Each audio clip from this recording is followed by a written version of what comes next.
Indie games have been on a roll this year.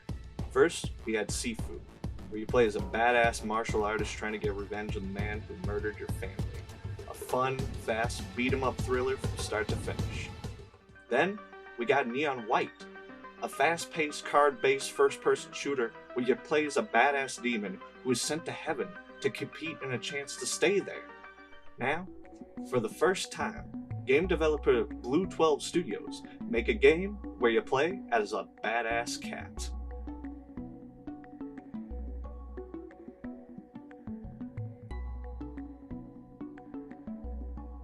Stray is a stealth adventure game that's made the rounds quite a bit on social media for being the cat game this year. But the real question is it as good as the praise it's receiving? The premise is very simple in Stray. You're a cat who is separated from his pack after losing your footing. You're found by a small droid named B12 who asks you to help recover its memory.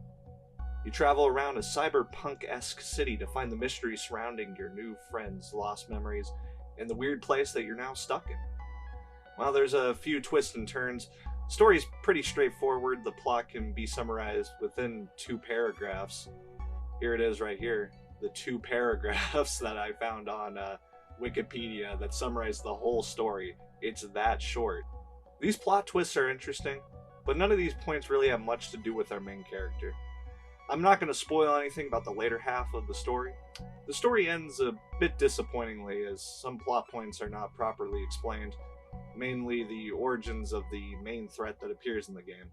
The story is serviceable, despite its problems, and it holds up due to it having a very short runtime of only 5 hours. The story gets a 2 out of 3.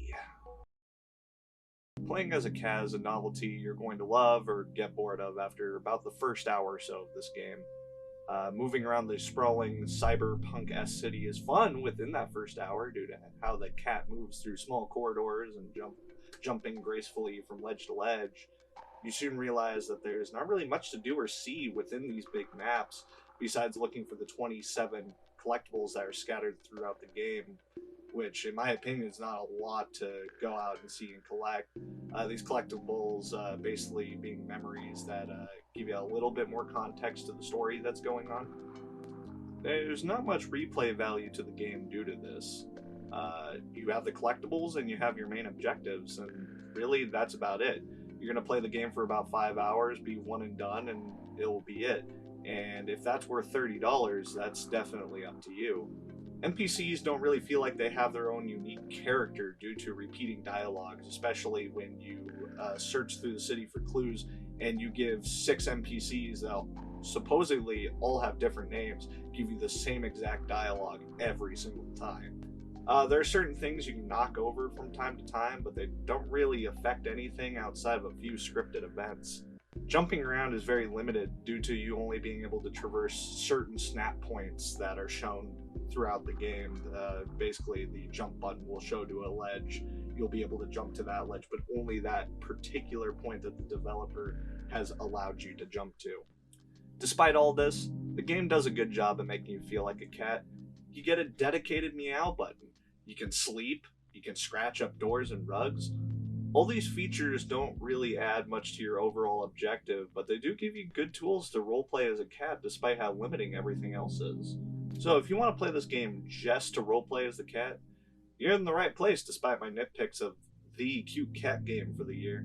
I give the gameplay a 2 out of 4. Graphically, this game looks beautiful, and it's the main draw to play this game. Locations are visually striking despite the lack of anything to do within them. Animations can be a bit janky at times, but for most part, the small details in the cat animations add a lot of aspects to the role-playing side of being this cat. It's just a shame that the animations outside of the cat's animations look a little bit more unpolished. Sound design in the game is great. The sound helps to add to the calmness or tenseness of each scene that happens. The soundtrack is also very good, nothing I would listen to outside of the game, but what happens inside of the game, it complements really well with what's happened. The game has some glitches here and there and some janky animations, but it's not enough for the game to be technically inept. Technicals get a 2 out of 3. Stray is a fun, albeit short experience that a lot of players are going to like just for the role-playing cat aspects of the game. If you're like me and wanting a single-player story game with a bit more depth to its gameplay and narrative, you might want to wait for a sale on this one or skip it entirely. For everybody else that just wants a cat game, it's great for being that. But overall, I give Stray a 6 out of 10. It's a slightly above average game. That's not a bad rating by any means. It's still pretty competent in what it tries to do.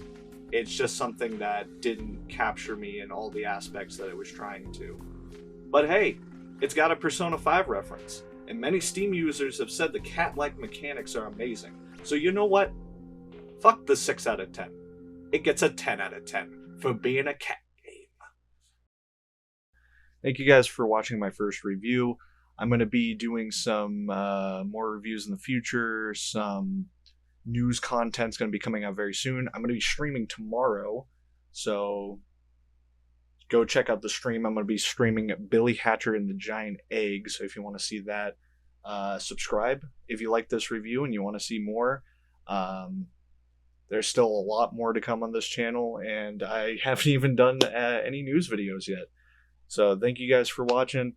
I'm going to let the mascot of the channel take over. See you guys next time.